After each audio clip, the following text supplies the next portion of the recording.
All right, everybody. Welcome to the Middlebury Institute and to our discussion here tonight on the Green New Deal. Thanks for coming out. As usual, got a few big thanks before we get started here. The first is to the Nancy Eccles Homer M. Hayward Family Foundation, and also to Monterey Bay Community Power for their very generous support for this evening's event. So we want to thank them. My name is Jason Scorse. I'm the chair of the International Environmental Policy Program here, and I'm with DavidRoberts of Vox Media fame. And David is, in my view, the best environmental journalist in the country and very savvy political observer as well. And so we're going to get into a lot of that tonight. I just want to set this up by saying that, you know, there's a lot of depressing stuff going on at the federal level if you are alive and not living in a cave.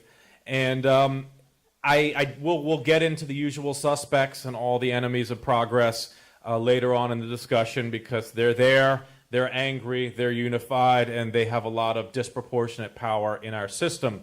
But before we get to them, I think it's refreshing for a moment for those of us who actually do care about the future and for which climate change is a real thing and science and facts matter, to take a moment to reflect that there's some really amazing stuff going on, and the Green New Deal is a serious framework. It's not an actual detailed piece of legislation. We'll get to that in a moment, but it's kind of amazing that for the first time in a long time, the climate movement, the climate hawks, the progressive movement has somebody and some vision and framework that's actually up to the scale of the problem for the first time, and I think that's something that's great to celebrate. I want to give a big props to, you know, the Sunrise Movement, the Justice Democrats, 350.org, the New Consensus Project, Congresswoman Ocasio-Cortez and Senator Markey, who have really put this on the agenda, and, you know, and a lot of the Democratic leaders who are really at the forefront and have endorsed this. So to kind of set the table here, because David's done a lot of reporting on this, I'd like, David, if you could just tell us, you know, what is the Green New Deal? Give us it, and who, you know, tell us what they're trying to accomplish with this. Give us the big picture. Sure. I think the right way to understand it is to kind of start with the goal and work backwards. So this IPCC report came out, and basically the IPCC says that in order to avoid more than 1.5 degrees Celsius temperature rise, the world has to decarbonize entirely, 100%, by 2050. And if we want to possibly be on a trajectory in that direction, we need to cut emissions globally in half by 2030. So get on the trajectory in 2030, finish by 2050. So how do you, and furthermore, that's globally. So sort of fairness and equity suggest that developing countries, poorer countries, who are working to bring their citizens up to our level of affluence, or our sort of modern level of living, deserve more room, more carbon emissions than the developed world does, because we already did our developing and we burned all the fossil fuels to do it, and most of the historic greenhouse gases are traceable to us. So that means that if the globe needs to get halfway there by 2030 and completely there by 2050, the U.S., probably morally speaking, should go faster than that. The U.S. and the EU and developed countries. How much faster is something we can discuss later. So the question is, all right, say the U.S. wanted to do that. Work backwards from there. Well, you need to completely decarbonize the electricity sector. You need to completely decarbonize the transportation sector. And we say decarbonize, I really think a lot of the discussion about climate change for a long time has been about reducing emissions, right? Which can mean almost anything, right? Like the fact that I walked here from my hotel rather than getting a lift. Yeah, I reduced emissions, but trivially, so what, right? So So that is sort of a metric of success that's so fuzzy that anyone can achieve it. So, but when we talk about zero, right, it's very clarifying. It's very, there's a real clarity to that number. That means that between now and 2050, literally anything that produces greenhouse gases has got to go. Has got to either be substituted with something else, or it's got to go entirely. So transportation, industry, flying, trains, on and on. So what would it mean to decarbonize all those sectors, even 50% by 2030 in the next 10 years? Well, that would be a massive, massive, massive undertaking. It's going to, the market is not going to do that on its own. It's going to require serious, substantial, sustained government intervention and government investment. Two, we know that driving change that substantial, that quickly is going to be incredibly disruptive. It's there's no talking around it. Like, we're way past the point where we can solve this problem in a sort of incremental, behind the scenes way. Like, if we could go back to 1990, fine, pass your small, slowly escalating carbon tax, right? Just works away in the background. Nobody much notices it. That's fine. And then we're in a way better place today. But we didn't do that.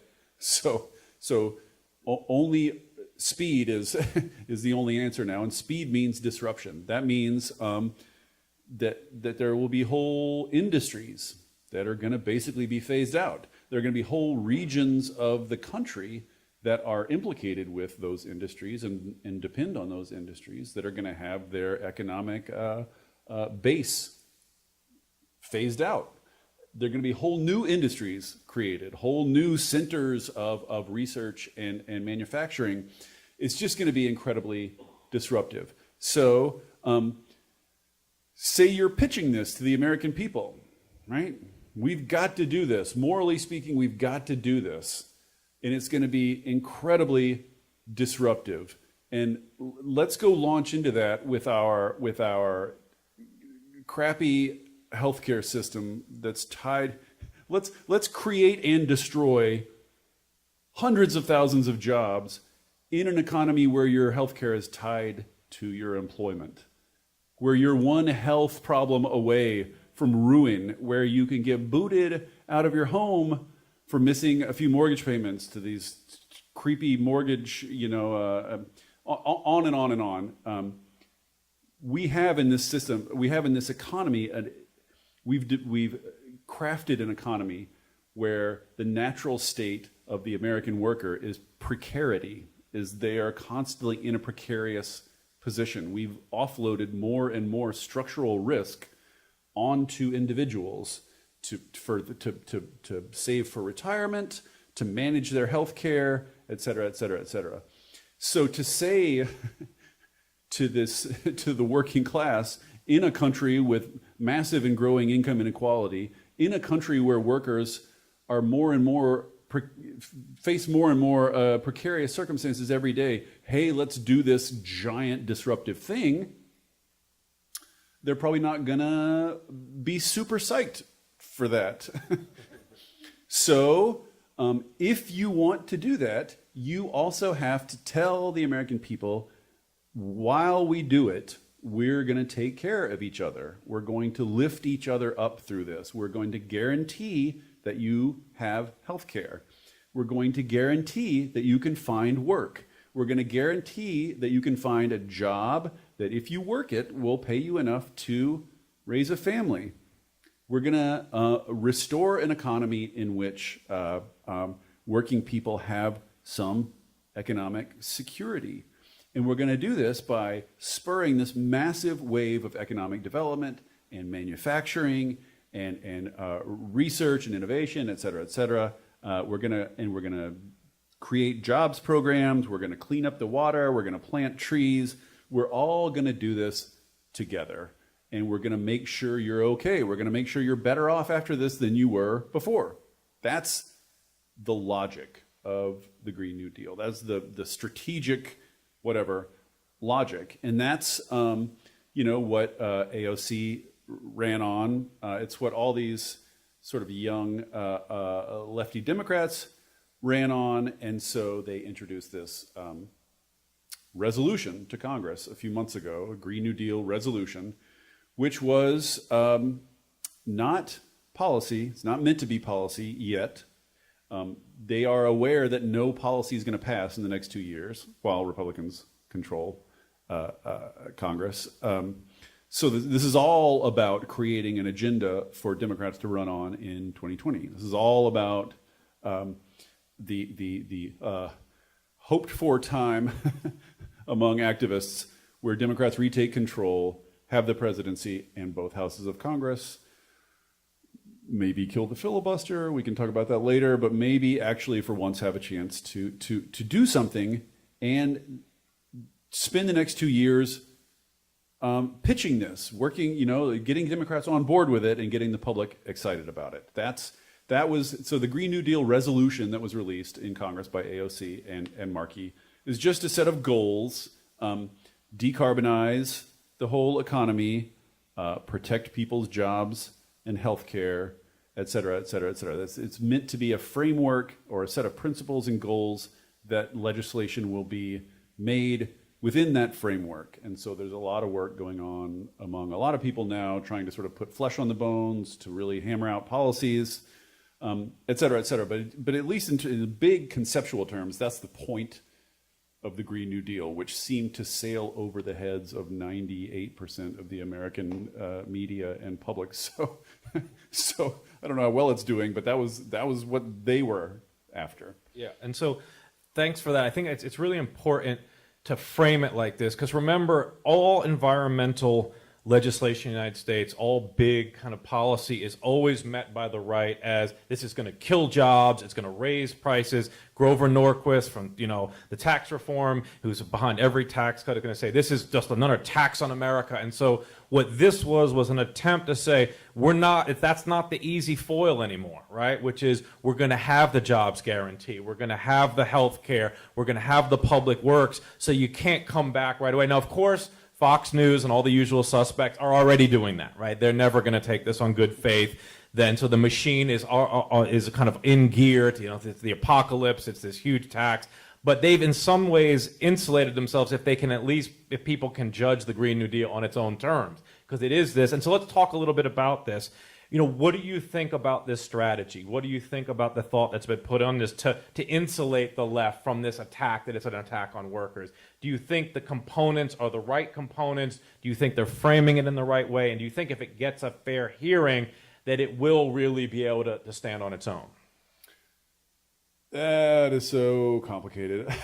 I mean, there's the GND and its effects and public opinion about it and legislators' opinion about it. And then there's just sort of the larger political, whatever the hell's going on, whatever you call it, that's going on. And it's, I've been trained by repeated failure not to make predictions about U.S. politics anymore after writing an article in 2015 with the headline, "Donald Trump will never be president." And my colleague said, "Are you sure you don't you want to put a maybe?" I was like, "No, what do you think? You guys are crazy." I have one up on you, because I actually knew he was going to win the primary, made a lot of money on that, and I was always saying he could win. So I was a little bit more realistic than you. My cynicism has trailed along behind events over and over and over again as fast as I try to push it ahead. But so I mean, I think if you to put it in sort of the most grimly realistic terms possible, I think if you're just like if you're just betting on events, at a Las Vegas track or something, the right bet to make is continued dysfunction and gridlock and inaction. Like that's all the structural forces are yielding that. So I was talking the other day with a guy named Jerry Taylor at the Niskanen Center, and what they're trying to do is sort of the opposite of what the GND people are trying to do. They're trying to sort of recreate a modern republicanism, recreate a moderate conservatism, and start a climate policy from the center and work out from there. And what the Green New Deal people are trying to do is start from the left, unite the left, unite a lot of these sort of apathetic, disengaged populations that don't see anything for themselves in politics, bring them in and overwhelm the right? Those are the two different strategies. Work from the center out or overwhelm from one side. And as Jerry and I sort of concluded, both those are super long shots. Like both those are on a purely odds basis unlikely to succeed for all the reasons that we're all familiar with now. But basically, like he thinks the G&D strategy has a 0% chance and his has like a 1% chance. And I sort of think the other way around. Like I don't think there's any center anymore. I think the center's totally dead. And so this sort of like Hail Mary come from the left thing is the only real, it's all there is. It's all I see left to do, because the sort of structural status quo is a 50-50 nation in a system of government that is riddled by veto points, where it's just very, very, very easy for a minority to block action. It's just super, super easy to stop things from happening. And of course, as we all know, rural and suburban white guys and their wives are wildly overrepresented in the federal government, in the Senate, through gerrymandering, through on and on and on. So there's all these. So even we saw this during Obama. I mean, we saw it during Obama. Here we are, like we're in the midst of a massive recession, a very visible, undeniable crisis, and he could barely get a handful of Republicans to cooperate on a fiscal stimulus to prevent the country from literally sinking into a depression. Like, you can't get a clearer-cut case of sort of need or public spirit, or the call for public spirit, than that. And that barely worked, and they've only moved farther right since then. So the way I see it, the only hope of anything happening is something big that breaks the status quo somehow. So that's got to be either and the only real force I see that the only power that the left has access to, the right's always going to have more money. Their billionaires are way more focused and effective than the left's billionaires. The left's billionaires are scattered and flaky, and they love social policy, but they don't love leftist economic policy because they're rich people. So you can't depend on our rich people, and we can't depend on the structures of U.S. government. So what's left is just people. It's people power. That's the only source that the left has access to that has any hope of working. So a people movement that overwhelms Congress on the one hand, kill the filibuster. If the filibuster stays in place, and I'm saying it here, I've said it a dozen times, I'll say it here again, if this filibuster stays in place, President whoever is not going to pass anything. Not big things, not small things, no things. And how do I know this? Because Mitch McConnell told us. He said so in 2009 and has followed through on that with remarkable consistency. It's a lesson that people refuse to learn, but he's probably going to keep doing that. So the filibuster's got to go. You could make D.C. and Puerto Rico into states, which would give each of them 2 senators, more probably pretty reliably Democratic senators. You can pack the courts. You can reform gerrymandering. You can do voting reform, automatic voter registration, vote by mail. There's like a million and one things that need to happen to break the structural gridlock that we have now. And to getting any of those big things to happen, you need to get the public fired up about them, because you're not going to get lobbyists fired up about them, or rich people, or the sort of insiders, like outside in people-powered force is the only real thing I see having any plausible chance of shaking things loose. And it's probably a low chance, but it's better than a no chance. It's the best I could do for you. I was coming into this so positive, and you're already getting us on the negative within the first 10 minutes. But I'm going to bring it back to the positive. And also, I just want to be clear here. We're going to have a conversation for about maybe 45 to 60 minutes. We'll have a series of questions about the Green New Deal, and then we're going to take questions from the audience. The way it's going to go is the cards. Again, people are going to come around and collect them at about maybe 7:10. We figure, and then we'll get a representative sample from you all. So let's come back to the positive here on the technical feasibility stuff, and let's talk about community power since one of our sponsors is our great Monterey Bay Community Power Group. So the first thing is more coal plants have closed down in the first 2 years of Trump than in all 8 years of Obama. So the whole bring Trump coal back and all this nonsense, right? We know that's not happening. A lot of states are putting up for bid at utility scale. They're saying, everybody bid, we want to do a couple new power plants. And solar plus storage, wind is actually coming in without subsidies, cheaper than coal, cheaper than natural gas right now today. So the economic forces are incredibly going forward. There's 7 states now, again, that have these community power and community choice agreements. So I guess, do you think the economics plus the leftward push of the Democratic Party, plus the vision of these student groups, Sunrise, I mean, do you think that the forces for this grassroots movement are here and maybe more powerful than you're giving them credit?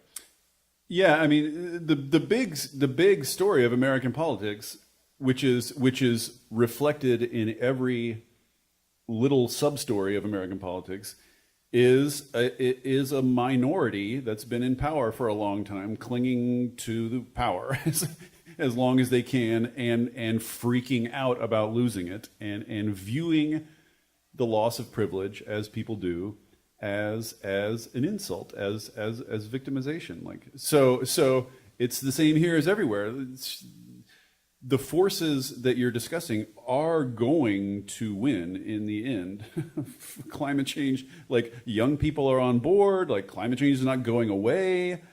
Modernity is not going to stop and reverse no matter what Trump wants. Like there's no question who's got the arc of history on their side, right? It's all comes down to speed. It's all about speed, right? Because we're in an extremely tightly constrained situation here. So yeah, I think there's tons of power on our side, and there's tons of stuff happening on the state level. I don't know if you guys saw, my home state of Washington just passed a law going to 100% clean electricity by 2045. I think I didn't do it, but thank you. New Mexico has one now. California has one now. Is it Maryland? I'm starting to lose track. Like LA, Nevada, just passed. Nevada, Los Angeles, Chicago, New York City, New York, the state of New York. I can't keep track anymore. So like, yeah, things are definitely happening. But so politically, and that's true on a lot of things, right? The state of frozen politics in DC is not reflective of what's happening, and eventually that tidal pull will, the federal government will be the caboose. It'll be the last thing to move, but eventually it'll get pulled along. So politically, I think absolutely the will is there, and is only going to grow, and is only, like, it just keeps getting, like, even now I feel like I'm taking things for granted that, like, a year ago I would have viewed as insane, like having all these people in the streets, having prospective Democratic presidential candidates release plans to 100% decarbonize the U.S. economy by 2050. That's just ludicrous. Like, it would have been ludicrous 5 minutes ago, and now we're like, that's not enough. Like, the activists are like, that's not enough. So politics are moving quickly, absolutely. The technical feasibility is a whole different question, and an interesting question. We have been misled, or not misled, I think we've been sort of dazzled a little bit by how quickly electricity is moving. Like, electricity is getting cleaner, and furthermore, we have a better and better handle on how to do the rest of electricity. So So it's not to say it's going to be easy to get to 100% clean electricity anywhere, but we see the path and we're moving faster and faster down it, and it's giving us all this sort of giddy sense of momentum.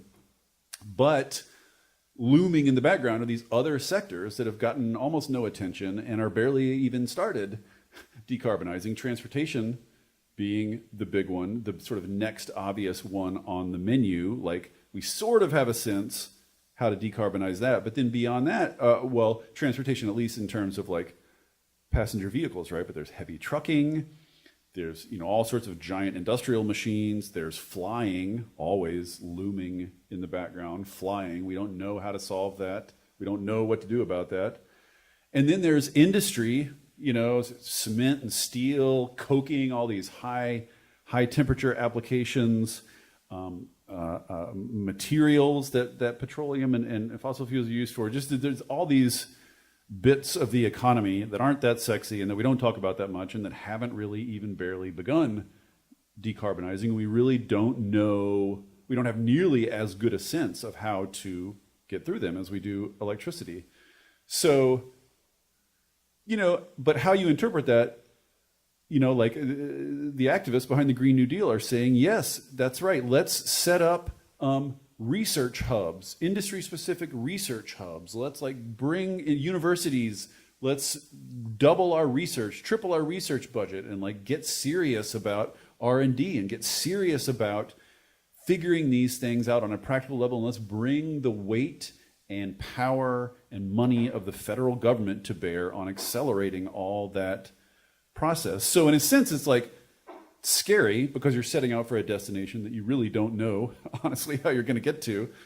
But also like kind of cool and kind of fun. Like if we could just get everybody on board, it's kind of an adventure, right? Like let's figure out how to save the world together. Like let's do something big together. Let's figure stuff out. And like, you know, like we just have become so frozen and pinched in our political imaginations because of the crap show. Like, if we could step back a little bit and get a clearer view, this is like a fantastic national mission that's going to like renew our economy. It's going to give us a sense of purpose. It's going to help our international reputation to once not be the turd in the punch bowl internationally. So anyway, I think technically we don't know how to get there, but we know how to learn how to get there. Let's put it that way. So you know, what I like about the Green New Deal is it frames itself as a mobilization, right? And clearly using the New Deal, most Americans know what the New Deal is, and then putting green on it. Green has positive connotations. You know, again, you know, Trump will get out there saying he loves clean air and clean water. Republicans haven't come out for pollution just yet, right? They're still faking it. They still say they like clean water and clean air. And so... It's greening the earth. That's right. That's right. Right. Yeah, that is true. So the point being is, I think the framing seems good. I think maybe what's missing from it, and this is a question for you, is a little kind of nationalism or a little jingoism with it, which is, you know, a kind of an America number one, America first. You know, we had to be first to the move. We had to beat the Russians, right? And now, you know, the Chinese are really starting to be the leaders in clean tech. They're putting tons of money into AI and robotics. So maybe it's Green New Deal plus a little jingoism, a little nationalism. We've got to be in front. I don't know. I guess the point being is how do you see something in terms of the selling of this that's missing, or a way forward for all of us out here to think about how to frame this that might capture more of the public imagination? Yeah, that's a great question. It's really illustrative of the left and some of the left's dysfunctions. Like I'll say that the material for that kind of case is in the Green New Deal. Like the Green New Deal is specifically says over and over again, the resolution, we're going to revitalize and restore and pay attention to all these vulnerable and frontline communities, which they mean by the usual sort of minorities and indigenous and all these sort of usual groups that the left pays attention to, but also coal communities and oil communities in the Gulf Coast and all these fossil fuel communities and all these sort of poor, the country's full of the poor rural communities who need work and who need purpose and who need something to do. So absolutely, like the electric car, the EV market, just to take an example, is right on the brink of just massive, rapid expansion, and like American car companies are notoriously clueless, and they sort of like halfway see it coming, but halfway don't. And so this is about like having the government kick their butt and get them into gear and get them moving so we capture that market. Like there's plenty of that. If you're, speaking to an audience to whom that kind of rhetoric resonates, there's plenty of material for it. Yeah, we don't want to let China eat our lunch on all this stuff. We don't want to lose all the biggest markets of the coming century. But it's sort of like lefty activists by nature are not that kind of stuff just doesn't really sound authentic when young lefty activists try to say it. They don't like they can sing the words, but they don't quite know the tune. So and of course then you have the sort of perpetually counterproductive democratic wonk community whose main critique of the Green New Deal is that it focuses too much on America and doesn't focus enough on these other countries that need to decarbonize more, and it really ought to have included a giant multi-billion-dollar fund whereby America funnels money to these other countries so that they can decarbonize. I was like, yeah, you guys are as politically astute as ever, I see. So there's no one on the left who will sort of pick up that ball and run with it. But sure, like if it's there for the taking. So let's maybe go back more into the policy stuff. We have a policy audience where we can get into the weeds here. Maybe some of you've written a lot about kind of the challenges of utility scale transformation. Then kind of a lot of people, obviously in California now, every individual home is going to be required to have a solar panel. Again, we have our Monterey Bay community power here. Can you talk us through a little bit about some of the issues playing on, again, with kind of decentralization versus big kind of economies of scale, local control versus big utilities? Kind of tell us the landscape a little of that and how it plays into the Green New Deal. Yeah, I don't... I guess I should say what pundits are not ever supposed to say, which is, I don't know.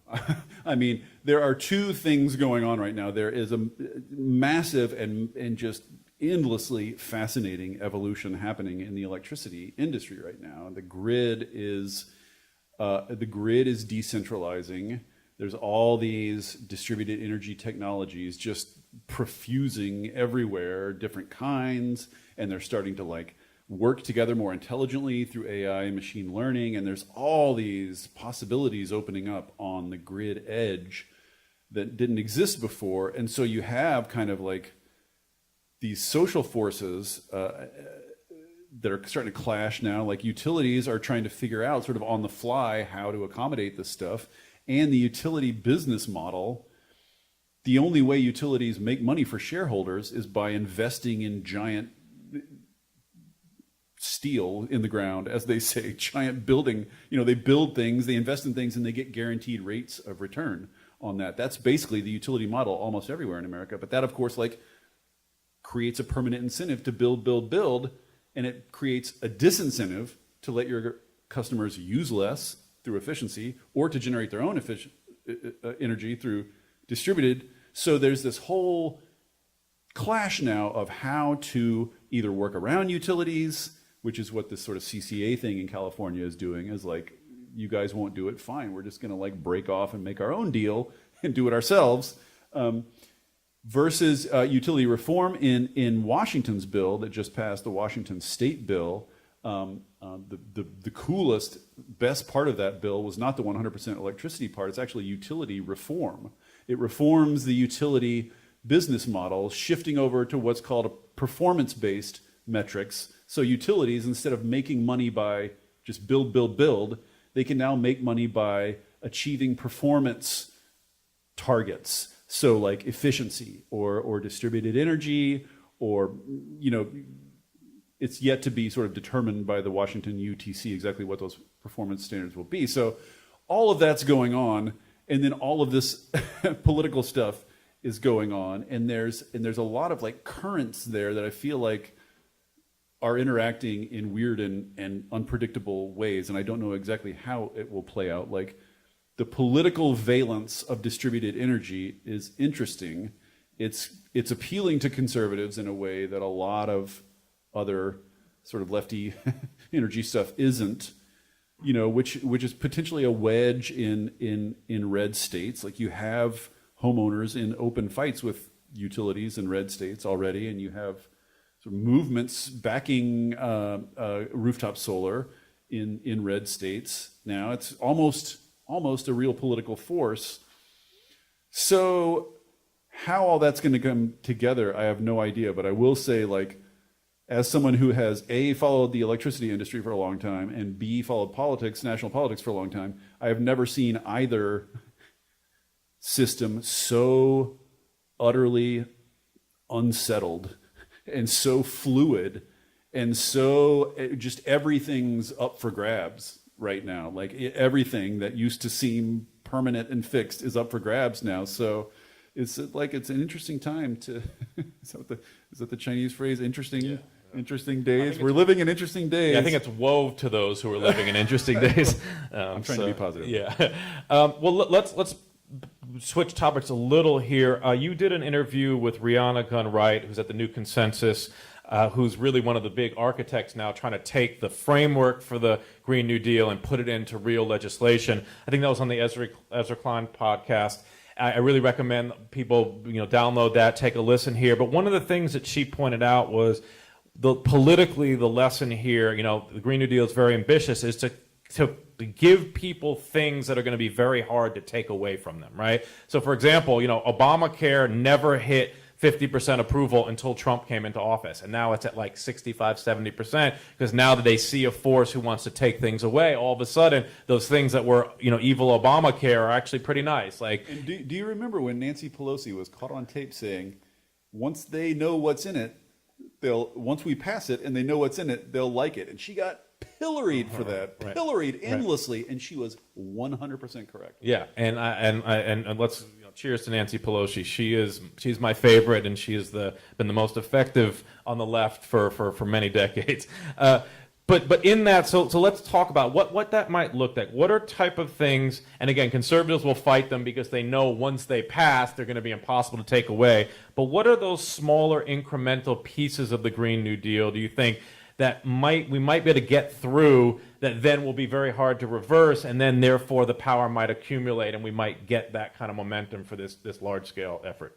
Right. That is a super great question. I wish I had a better answer. I wish collectively we had a better answer to that. So I mean, I think one of the things you really have to take seriously in a divided nation, in a 50-50 nation, in a nation with two political parties and a first-past-the-post voting system where things are inevitably going to be binary and inevitably going to be fairly closely divided, is you see these flailing back and forths in policy, which are unhealthy for a democracy and unhealthy in a number of ways. And so, and you see now Trump stomping through Obama's legacy, getting rid of every piece of it that he can. And so we're getting kind of like a real-time experiment. What can last under that assault? And it's, there's good news and bad news. Like there's all these headlines about how he's reversed all of Obama's regulations, but he hasn't really. What he did is like somebody gave him a piece of paper and a crayon and he signed his name to get rid of the regulation. But that's not how regulations come and go. Like there's a lot of work to be done. You have to replace them with something else, and you have to, and like the EPA has to justify why it did what it did to courts. Like they can't just do whatever they want. So most of the regulations he's tried to kill are not dead. They're in some, and he's lost in court over and over again. So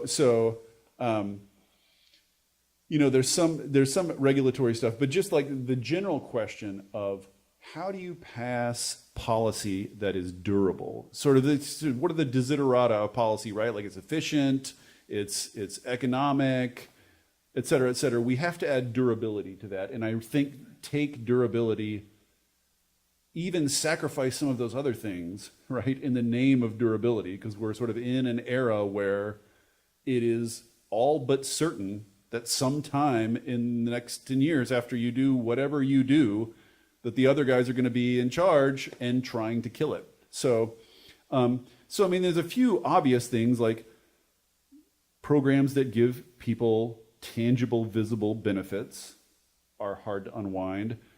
Policies that create business contracts between business entities are difficult to unwind, right? Like if you get it implicated, if you get contractual law implicated, that was always one of the original, supposed to be one of the original benefits of cap and trade back when it was like first being thought about back in the 1990s, is you pass it, you have these contracts between businesses selling allowances, and they plan around them and they invest around them, and you know what I mean? So they get incorporated into business life, and then if you come in and say, I'm just going to yank this out, all of a sudden it's got roots everywhere, and you've got a bunch of pissed off businesses. So that's the kind of thinking that's behind the Green New Deal. Also, is let's invest very publicly and visibly in communities. Let's invest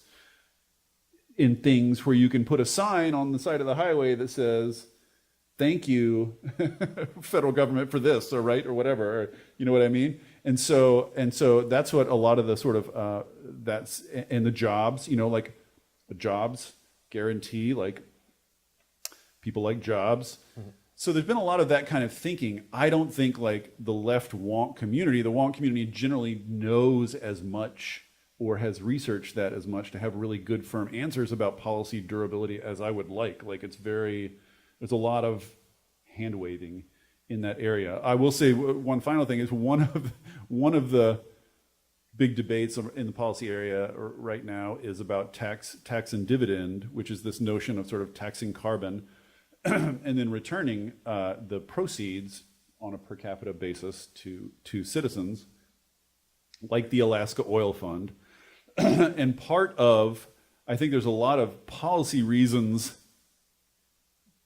that I don't like that policy, but one of the big social reasons that is advanced in its defense is once you start cutting people checks, they're going to want to keep getting them. So it will not be popular if you can get that system in place and get it escalating, right? So people are getting bigger and bigger checks.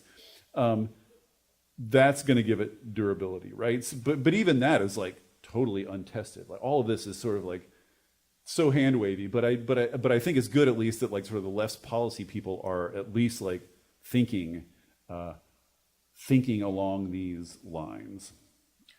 Yeah, so thank you for that. It's funny because in my economics class, I talk about efficiency and equity. Those are the kind of two dimensions. Now I think we need that third, at least for America. I mean, the sad thing is, and I think what we should get into the politics here, is that this notion that we need economic durability because without fail, we're going to have a concerted effort to undo any progressive policy. I think it's very important for us to put this in context that this is an American problem, right? Like the right wing in Europe, the right wing in Canada, in Australia, and New Zealand are not so uniformly against climate progress as the right wing in America. This is a very... And also they're in parliamentary systems, so they have their natural number, which is pretty small, right? So they have, like, these right factional parties in Europe have to make deals. They have to make deals with other people to take any power. Somehow our small faction has leveraged control over one of our two parties. Like that is unique. It is. And so I want to read, David had a piece on kind of conservatives and climate change, and the upshot here was basically that we can't look to the Republican Party or conservatives to have a good faith effort on climate change anytime soon. And I want to read this paragraph here that you wrote, and then we can speak on it. So you said, climate hawks will never find adequate solutions if they simply take the grim status quo as a given. They must change America's temperament. They must make it more liberal. Even if it eventually finds some assistance from within the GOP, the drive to address climate change is ultimately a liberal project. It's about drawing together in cosmopolitan global unity as a species, thinking in long-term, non-zero-sum terms, sacrificing for and helping one another, and having the confidence and curiosity to embrace change, to experiment and learn and adapt on the fly. Those are features of the climate project that draw on liberal personality traits. If climate hawks ever want to change the maddening gridlock political status quo in the U.S., they need to start thinking about how to bring those traits to the surface. So you have a pretty strong, plea here to really change the conversation, to change the kind of the center of American and really a strong kind of active, aggressive, liberal project. I agree with you wholeheartedly. That's one of the reasons I've invited you continually to come here, and I enjoy speaking with you. But how do we do that? How do we bring the liberal project to the front and center? And if not a full solution, give us some thoughts. Right. Right. I like that latter question better. I always have thoughts. I never have solutions. Just by way of background, sort of in that post, I can't believe I didn't get more trouble for that post. I guess nobody read it. But the whole post was pessimism about the prospects of conservatives in the U.S. offering any real help on climate change, and I divided it into short-term pessimism, mid-term pessimism, and long-term pessimism. The short-term pessimism is just what little movement or efforts there are on climate on the right, and there are scattered groups here and there, are just weak, and they're underfunded, and there's no prospect of any more funding happening, and they're flying in the face of partisanship, and there's just not there's nothing there yet.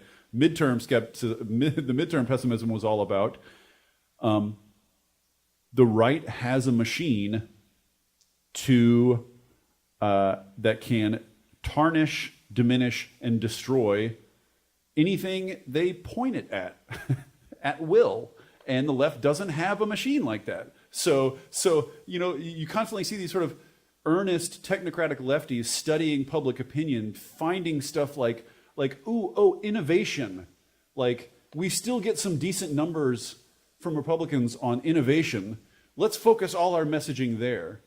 I'm just like, you're just reacting to the landscape, but if they see you doing that, all they got to do is turn the howitzer on innovation and a couple of weeks of wall-to-wall coverage, and all of a sudden innovation equals socialism. Boom, they're done. Like, you have all these sort of technocratic lefties reacting to public opinion, and you have this giant machine on the right that was designed specifically to shape it, to create public opinion. And so as long as that asymmetry persists, it's useless going and looking for little cracks or little niches, because they can just stomp on them.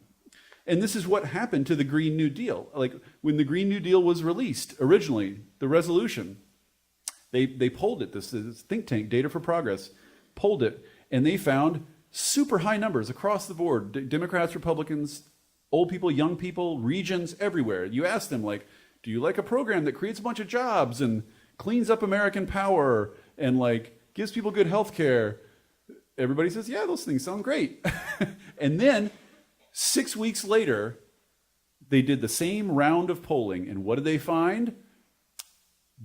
Republicans, or the right, has become united in opposition. They were all told exactly what conservatives are supposed to think about it. They were instructed. They knew where to go to find out. What do people like us think about this? Here's what people like us think about this. It's satanic socialism. And so now that's what they all think. Boom, job done. What happened on the left?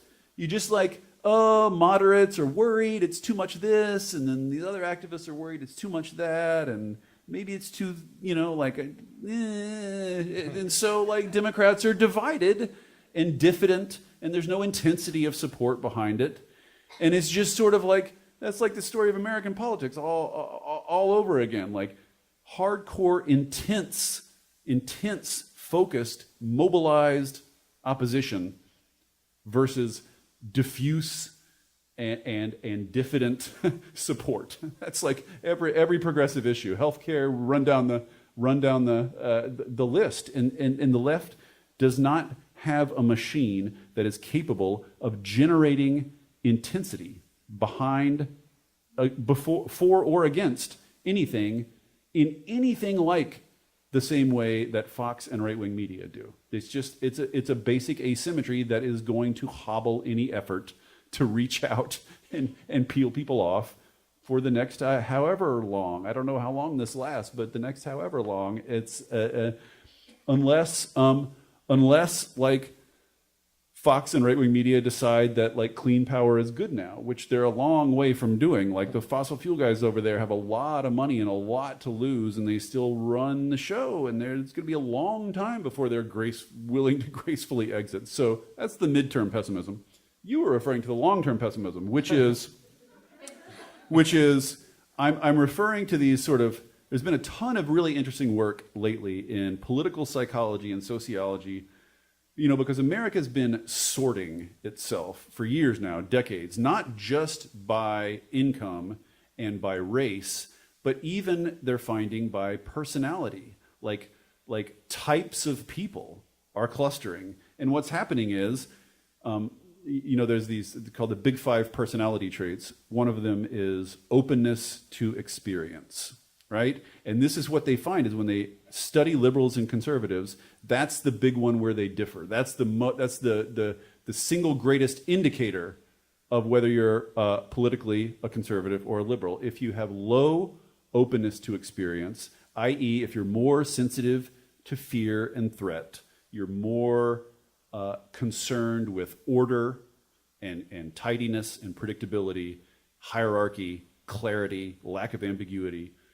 or you are less sensitive to fearful stimuli and more open to experience, and then you'll be more curious, more open to sort of dealing with people not like you, etc. What's happening is those two kinds of people are splitting, and the low openness to experience people are staying in small towns and suburbs, and the high openness to experience people are going to cities, which is making cities extremely blue, and the giant swaths of land out there extremely red, and these sort of like self-reinforcing patterns. Like if you live around that, you become more like that in both directions. So the whole point being, all this talk you hear from climate people about how, well, we just need to find out what resonates with conservatives, with conservative values, and appeal to those values. We'll just pitch our climate message toward those values. Easy peasy. But my whole point is, climate is an actual thing. It's not Play-Doh. You can't moosh it into just any narrative you want. Like, it has certain features. And one of the features it has is things aren't going to stay the same, right? Like this mythic past, this pure, cleaner, better, simpler past. You can't tell conservatives that climate policy is going to get them back there. It's not. It's just not. Like, if there's one thing we know about climate change is that what you know and what you grew up with is already going away. Every day, watch the news. Like, things are changing. So it's a race now. Either we sit back passively and watch negative changes chew us up, or we proactively take charge and change ourselves quickly and try to preserve what we can in the face of this madness. Either of those stories are stories of headlong change into the unknown, right? That's just the structure of humanity's situation in the 21st century. I don't know how to make that appealing to someone who values order and who wants to return to the past and who values tidiness and predictability. I just don't think you can. Like, you just can't. So my point is, people have tendencies one way or the other this way, but we also know that circumstances bring some of these traits to the fore, right? If you feel scared and threatened, if a population feels scared and threatened, they will collectively become more conservative, i.e. they will draw in their circle of care, they will become more attached to the status quo, more fearful of change, more fearful of outsiders, less open to experience, etc. Conversely, if you make a community or a population feel safe and cared for and valued, then they will become more open to extending benefits and the benefit of the doubt and cooperation to others. So we know that it's not just people are one way or the other. We know that how people behave and think varies with circumstance. All Fox News is, and right-wing media, is a giant machine built to scare old people. Why? Because that makes them more conservative. That's the whole point of the enterprise. That's why you turn on Fox News any hour of any day and they are trying to scare the crap out of you. That is like 98% of the tone on that channel. It's not an accident and it's not unconscious. They know what they're doing. They know the results of it. So this is an extremely long-winded way of answering your question, but my whole point was just the left has got to figure out not just how to react to public sentiment and public sort of character and public opinion. We've got to figure out a comparable way to shape it, to make people feel safe, to make people feel willing to launch into this grand project with an uncertain outcome. Like, we've got to think in terms of how to change people and make them more liberal, basically. How to do that, I don't know.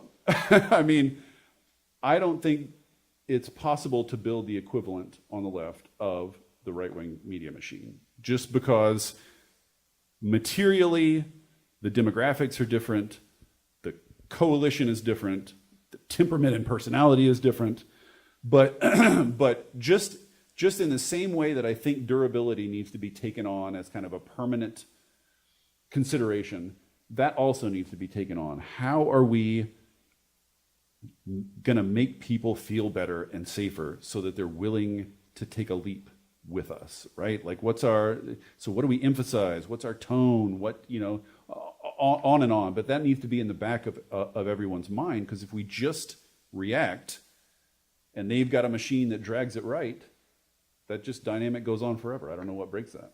No, I think that's a true observation. I think that's the challenge for all of us, right? Is like, again, we can't think of an equivalent to the right-wing media, and to be honest, I don't think we would want to fight tit for tat on that. But I think you're right that, and I think in some sense, Obamacare was trying to do that, trying to take the fear out of health, right? Like, you're not going to go bankrupt. You're not going to, even if you lose your job, there's a backstop, right? So all of these, even if they're incremental, kind of liberal, progressive, socioeconomic things will start over time. I think the one thing that maybe we both share here is we have to think of this as a long-term project, right? This is, the conservative movement, it spent 40 years, right, building up this fear. It's not going to be 4 years where we can bring a hopeful dimension, right? Obama's Hope and Change is a 40-year project.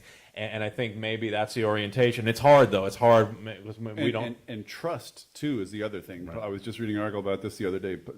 Social trust is sort of like the coin of the realm. If you have that, you can have lots of other good things. And if you don't have that, you can't have any good things. And again, this has been a 4-decade campaign to corrode social trust and to corrode trust in institutions, to corrode trust in media and academia and science and popular entertainment and everybody else except for the people on your TV telling you your conservative things, right? And it's worked. So also I think the left needs to think about how to, it's sort of notorious in politics that procedure and procedural campaigns never fire anybody up. Like, they don't work very well in politics. Like you can't get people to care about campaign finance, and these other sort of structural procedural things. But I really think the left has got to start thinking about how do you restore the integrity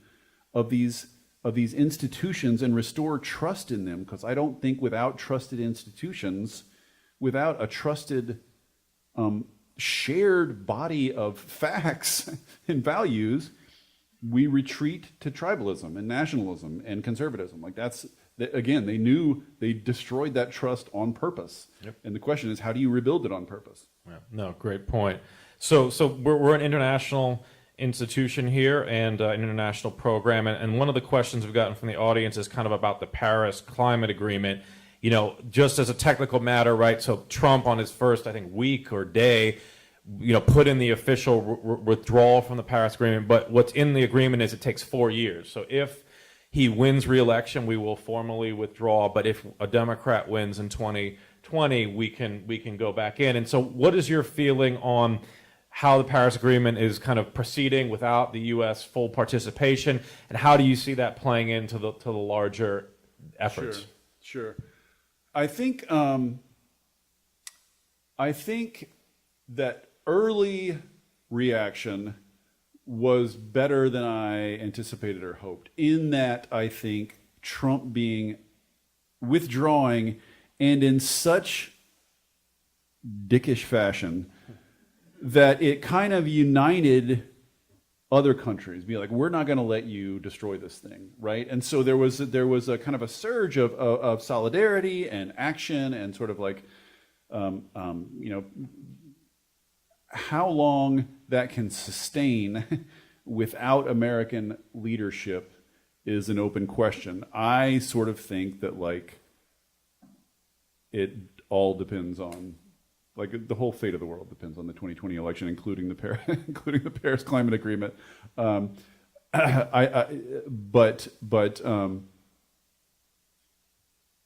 the Paris Climate Agreement itself is an interesting phenomenon in terms of trying to build international trust, right? Because sort of for years the international approach was, let's create a binding agreement with binding targets for emission reductions, and of course the UNFCCC has to be unanimous. I don't know if people know this, but they can't do anything unless they get a unanimous vote on it out of, like, what is it, 179 countries, including like Saudi Arabia.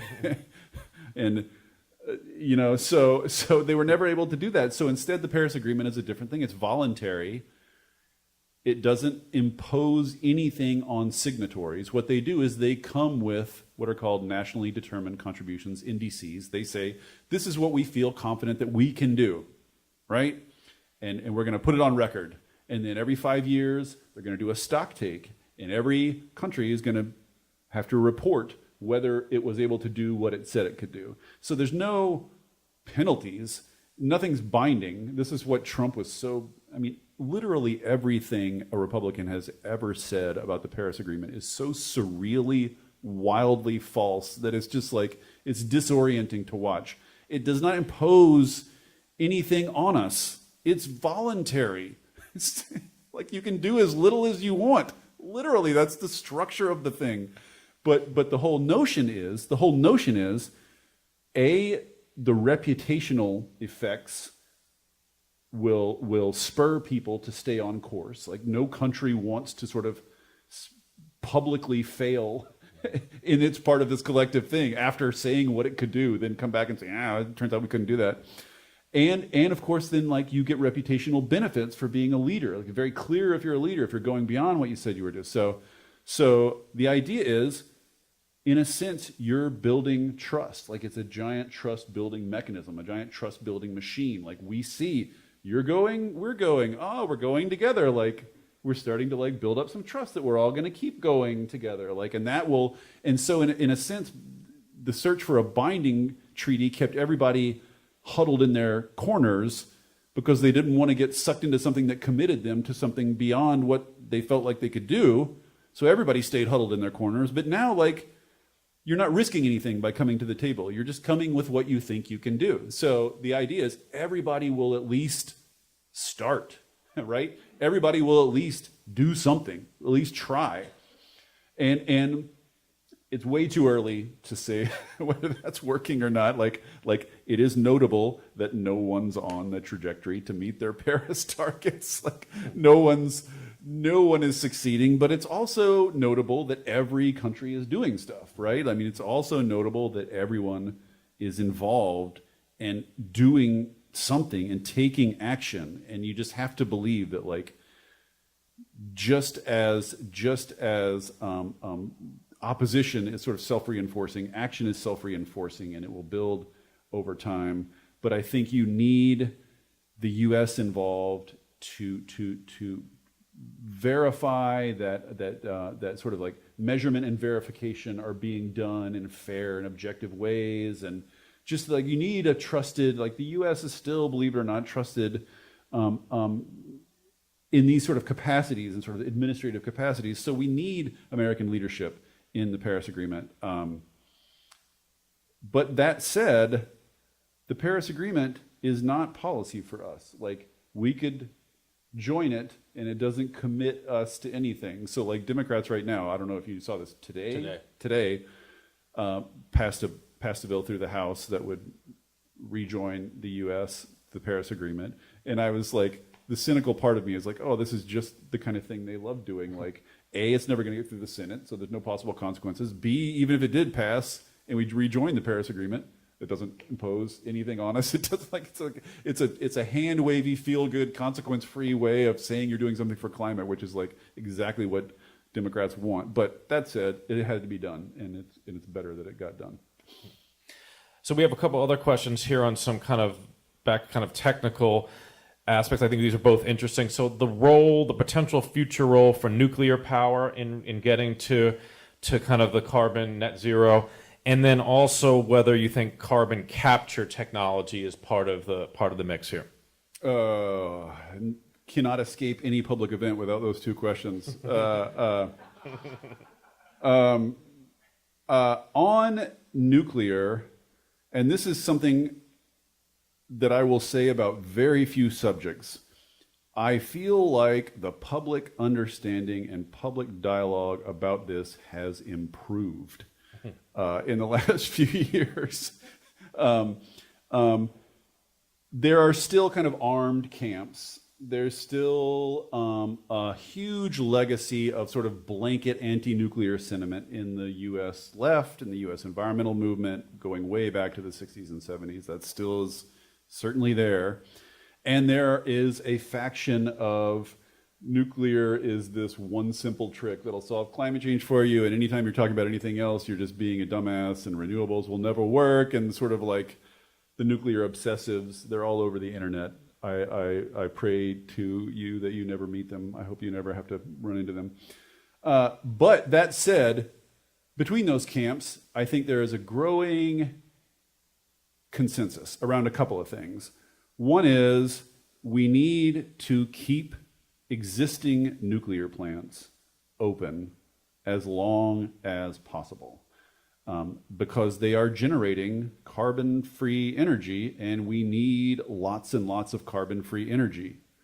Obviously with the proviso that those are safe, the ones that are safe to continue running, should continue running, even if they're not making money.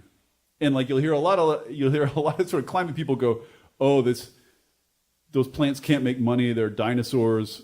And I was like, yeah, well, everything good in this space requires subsidies. Like if you're just going to get the status quo cementing itself if you don't, like you're subsidizing solar out the wazoo, like we subsidize everything else. Why this subsidy is suddenly the terrible one. So I think there's a consensus around that question. Like the Union of Concerned Scientists, notoriously against new nuclear development, came out recently and said, yes, we should keep existing nuclear plants open. So I think that's kind of a consensus.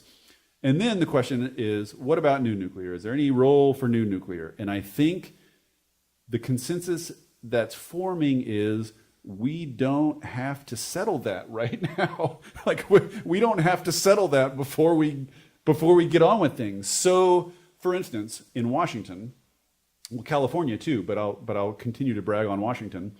The goal by 2045 is 100% clean, renewable, or non-emitting sources of power.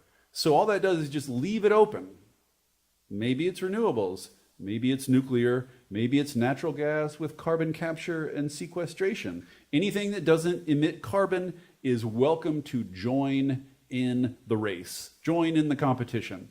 Now, if you think, as I do, that there are not going to be even remotely economic nuclear plants anytime soon, then what does it hurt you to let them compete, right? What does it hurt you to leave the door open for them? If you think they're going to die on their own, let them die. Like, there's no need to settle it now, like I said. And maybe all this hype about small modular reactors and pebble bed this and salt bed that, or whatever, all the fancy new kinds of nuclear there that are allegedly right on the verge of being commercialized. Maybe this time they really are on the verge of being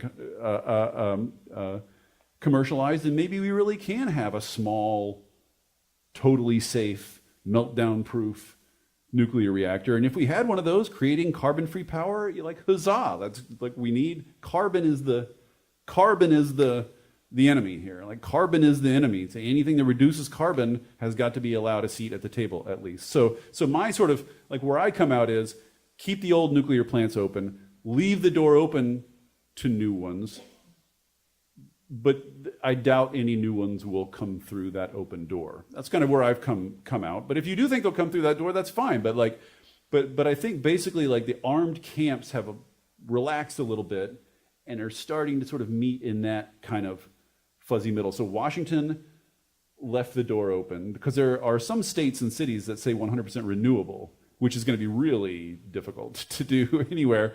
And then, but like Washington, California, and the Green New Deal resolution all basically wave their hands and say clean, renewable, non-emitting, whatever in that bucket, non-carbon energy is welcome to come and compete. So that's nuclear. And I would say the same thing about carbon capture, although carbon capture is it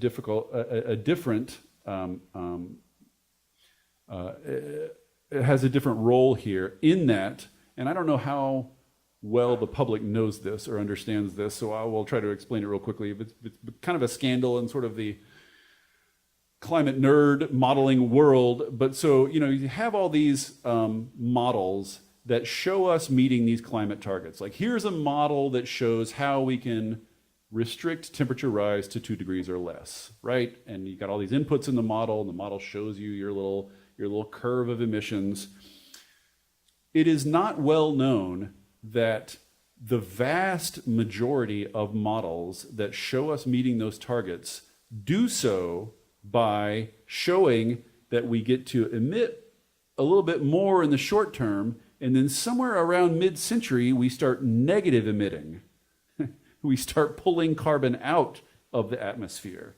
And we pull a shitload out to meet that target, a lot. So almost every model that shows us succeeding in this thing has this sort of asterisk in it.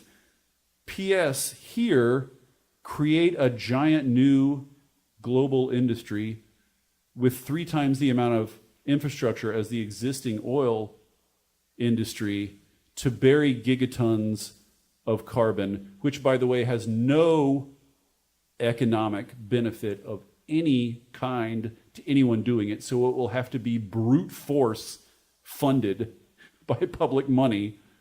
Yeah, like that's just an asterisk in all these models. So anytime you hear like people at the UN saying, we know how to do this, we can do this, we've got proven ways to do this. Yeah, kinda, but it means we're going to bury more gigatons of carbon by mid-century than anyway. So that's carbon capture. So you got 2 ways to go there. One, you can take that asterisk out. You can say that's not an option, in which case the models show you doing this, right? Emissions going off a cliff if we want to meet our targets, right? If you're going to do it without negative emissions, the models show you basically like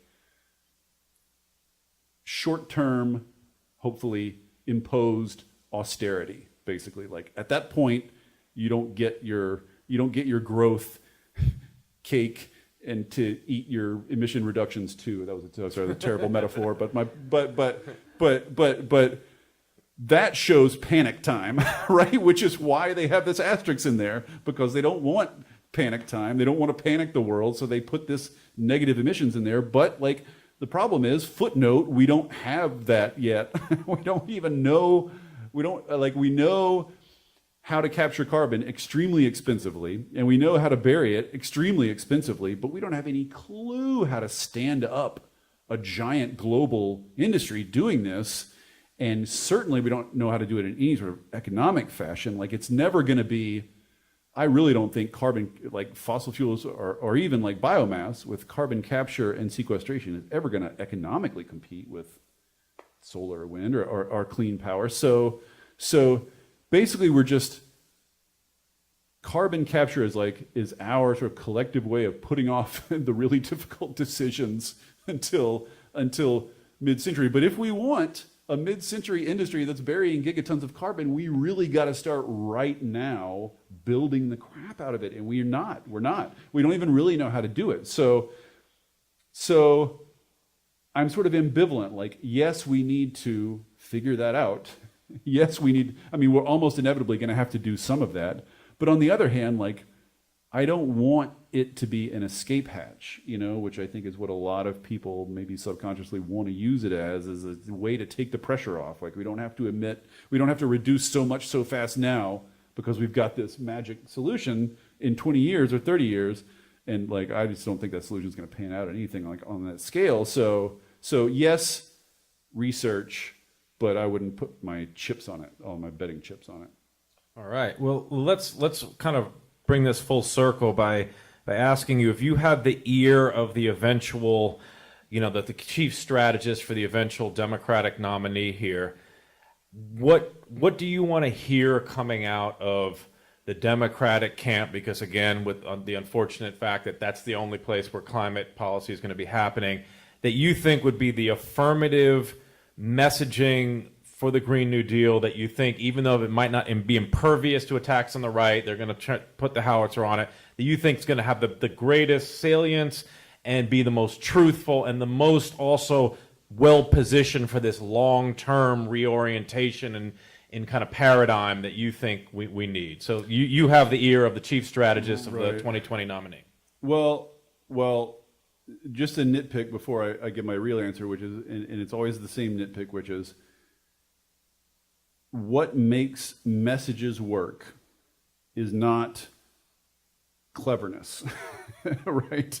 This is the mistake Democrats make over and over again, is this endless search for just the right magic combination of words that's going to sort of open people's eyes. Call it climate crisis. How many times have I heard that? What makes messages work is brute force repetition, right? And what it takes to jam it in voters' ears over and over and over again is not cleverness, it's power and money, right? And that's what the Fox machine is. They have a captive audience. They've captured an audience. So like, they don't have to be particularly clever. They can say Green New Deal is stupid face, and if they just say it enough, enough times, right? That sinks in. So point being, like, the messaging battle is not going to be won by having clever advisors like me sort of coming up with clever messages, as much as I might like that.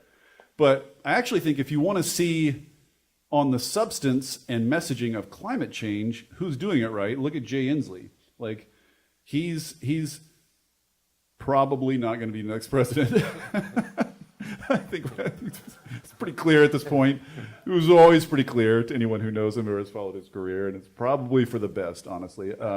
But on the subject of climate change, he's been sincerely at it for a long time and in the weeds of it for a long time. So he's got the great top line message, which is, this is our next big challenge. Like, we're gonna create jobs for this. We're gonna innovate. Like, all this sort of forward-looking, like, can do, compete, win the 21st century.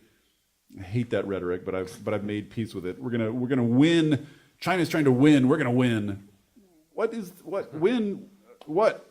But that's a big part of the rhetoric because it's very appealing to people. So he's got great top line messaging, and just to sort of like give you guys a little news blurb here. Tomorrow, you guys are the first to know. Tomorrow, Jay Inslee is going to release the first piece of his climate policy package, which is going to roll out in several pieces. And it's about the first piece is about electricity buildings or electricity, new buildings and new cars. There will be subsequent pieces about existing buildings and existing cars. But it is fantastic. It's just fantastic, thoughtful, substantive policy that makes everything every other presidential candidate has put out about this look so dumb. Like Beto's plan, like God bless him, like he put it first. Climate was the first thing he did any policy on just a couple of days ago, Beto. And so like God bless him for like acknowledging the urgency and prioritizing it. But it's clearly the kind of plan that comes out of like Beto and some people he brought in sort of like BSing and them throwing stuff at him and him going, yeah, I like the sound of that, or no, just like it's clear that it's not his native language. Let's put it that way. And Inslee's plan that's coming out tomorrow is like, this is a guy and a staff who have been swimming in this and know what's what and how to get things done. And it's just, to me, I don't know how much of a splash it's going to make because it's just Jay Inslee and he can't seem to get anybody to pay attention to him. But I would love it if it shaped the policy discussion, because the policy discussion has been so mired in climate and just symbolism and sort of like who cares more and who's willing to use the most grandiose rhetoric to describe the danger and who's willing to sort of endorse the most ludicrous target, just all these sort of abstractions. And I would love it if Inslee could steer that discussion toward actual policy, so we can talk about some actual policy stuff. Yeah, well, I think that's a great way to kind of wrap this up, because the way I'm going to paraphrase that, which will be good for the students and the community here, is let's have the hopeful vision, let's have the kind of the economics, the security, that's non-zero sum, and then actually behind it have some good substance, some really deep thinking, and the policy to kind of follow it up. So we have the rhetoric plus the substance, and then we think the long-term vision, and maybe we'll prevail here. And Inslee is one of only a few presidential candidates who has said flat out, none of this will happen if the filibuster is in place. We've got to kill the filibuster first thing when I come in office. Hear, hear. I love that. All right, well, look, everybody, let's give Dave a big round.